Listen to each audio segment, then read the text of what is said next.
আসসালামু আলাইকুম রহমতুল্লাহ। আমাদের এই ফিল্টারটি প্রাচীন কাল থেকে যুগ যুগ ধরে ব্যবহার হয়ে আসতেছে। অনেকেরই প্রশ্ন যে আমাদের এই ফিল্টারগুলোতে কিভাবে পানি আয়রন এবং আর্সেনিক মুক্ত হয়ে ফিল্টারিং হয়। চলুন আজ দেখে নেই। দেখতে পাচ্ছেন আমাদের এই ফিল্টারগুলো তিনটি ভাগে বিভক্ত করা হয়েছে, একটি ঢাকনা, একটি হাফ বডি এবং একটি ফুল বডি।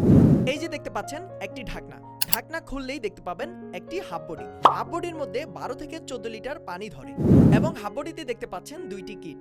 এই দুইটি কিটের মাধ্যমে পানি আয়রন এবং আর্সেনিক মুক্ত হয়ে ফিল্টারিং। এটা হচ্ছে ফুল বডি। ফুল বডিতে 22 থেকে 24 লিটার পানির ধারণ ক্ষমতা রাখে। আমরা এখন হাফ বডিতে পানি ঢালতেছি। দেখতে পাচ্ছেন আমাদের এই পানিগুলো কতটা আয়রন এবং আর্সেনিক যুক্ত নোংরা।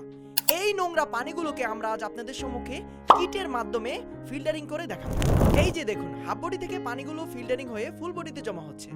ইয়া মাশাআল্লাহ, পানিগুলো কতটা সুন্দর এবং বিশুদ্ধ হয়ে বের হচ্ছে। পার্থক্য আপনারা নিজ চোখেই দেখতে পাচ্ছেন এই পানিগুলো কতটা পরিষ্কার হয়েছে। এই পানিগুলো আমি এখন খেয়ে দেখাবো। বিসমিল্লাহ।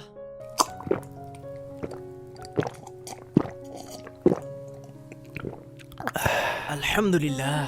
আমাদের এই ফিল্টারগুলো সারা বাংলাদেশের যেই কোনো প্রান্ত থেকে খুব ইজিলি অর্ডার করার জন্য আপনার নাম, ঠিকানা এবং ফোন নম্বর দিয়ে আমাদেরকে মেসেজ করুন অথবা স্ক্রিনে দেওয়া নম্বরে কল করুন।